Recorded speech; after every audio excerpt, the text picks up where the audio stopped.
MXGP Round 3 burst into life with MX2 Race One, the Grand Prix of Patagonia, Argentina, and it was Jeremy Seewer on the Suzuki who took the whole shot, but Jeffrey Hurlings got a nudge from his teammate 3 corners later and went crashing out of the first race. He would not finish the moto and lose 25 points to somebody in this race. Dylan Ferrandis, though, started to pull clear at the head of the field. Behind him was Paul Jonas, while the 33 of Lieber and the 99 of Max Anstey battled over 3rd and 4th. Jonas briefly took the lead for 3 laps before coming back under attack from the number 4 Frenchman. He thought he found a way around the outside, but number 41, Jonas, wasn't having any of it. He tried to cut to the outside, but that was all Dylan Ferrandis needed, and eventually he carved his way through into the lead. The battle between Anstey and Lieber went all the way to the checkered flag. Anstey coming out 3rd behind Jonas, and Ferrandis your winner.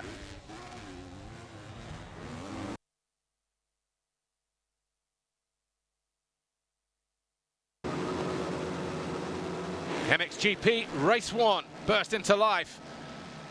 And down the start straight into turn 1. It was close, but it was Sean Simpson who grabbed the foxhole shot. But he ran wide, allowing to sail through. Ryan Villopoto was there in 4th, but he got pushed back a couple of positions in the next couple of corners. Then he had to find a way past Sean Simpson.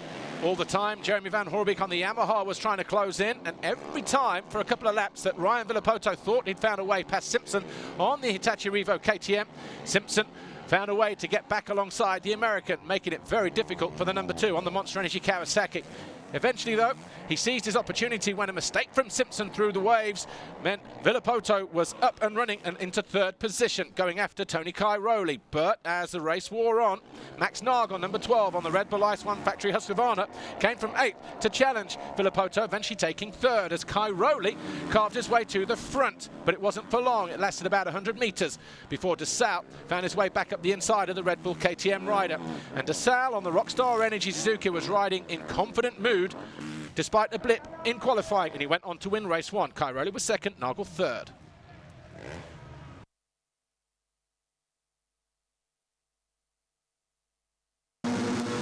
Despite his crash in race 1, Jeffrey Hurlings lined up nursing a bruised ankle.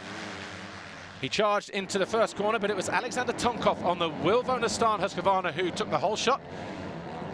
3 corners later, Hurlings was through, and so was his teammate, and it was a Red Bull KTM 1-2. Dylan Ferrandis didn't make a great start, and he made his work harder by this simple fall on lap 2, putting him down into 6th position, but he remounted and started his charge back towards the front of the field because he knew a good result would mean the overall Grand Prix victory. He capitalized on a mistake there from Alexander Tonkov. That allowed him to get close, but he was very lucky to escape crashing again when Tonkov fell in front of him.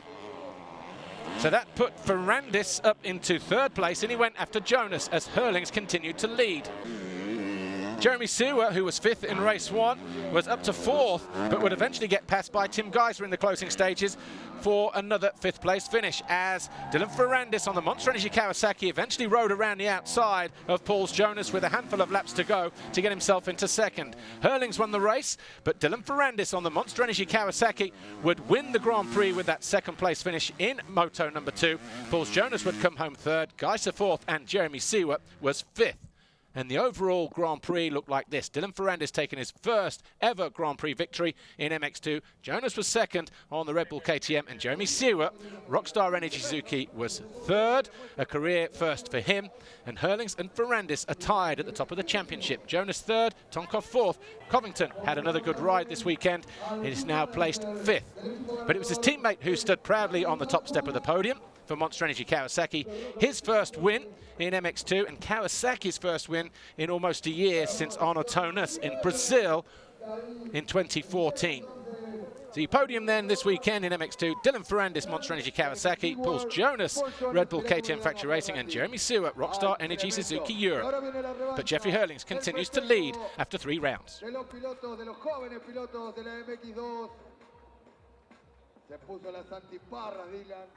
It's been an amazing feeling. What's going through your mind at this exact moment? I have no word for say what I live. It's crazy. The GP was crazy. The track was really fun and was really special. The dirt, and I have two races really really amazing. In first was my first win of the season, and now my first GP. So I'm so happy.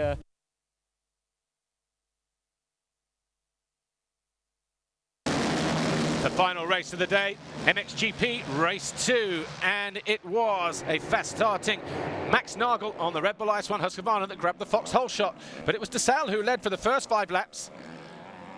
Tony Cairoli was there in second, Max Nagel was third, and he eventually found his way into second on lap 2, past Tony Cairoli. He then challenged Clement DeSalle on the Rockstar Energy Suzuki World MXGP machine, number 25. And for a couple of laps, these guys were absolutely wheel to wheel and bar to bar, much to the delight of the massive crowd here. A few mistakes, though, started to creep into the game of Clement DeSalle, and eventually Max Nagel was through, the Husqvarna leading the Suzuki.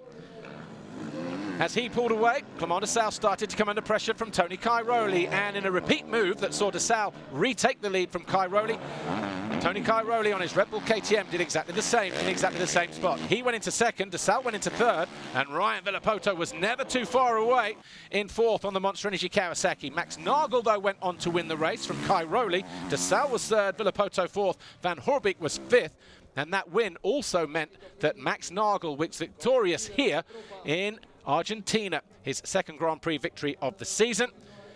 And DeSalle now leads the championship by 10 points. Nagel is second, up a position. Cairoli is third. But what a weekend for Max Nagel on the Red Bull Ice One Husqvarna factory racing machine.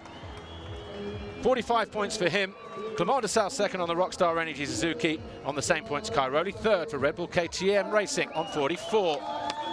But Clement DeSalle, though, continues to lead the World Championship as we head back to Europe for round 4, a venue where he was victorious in 2014.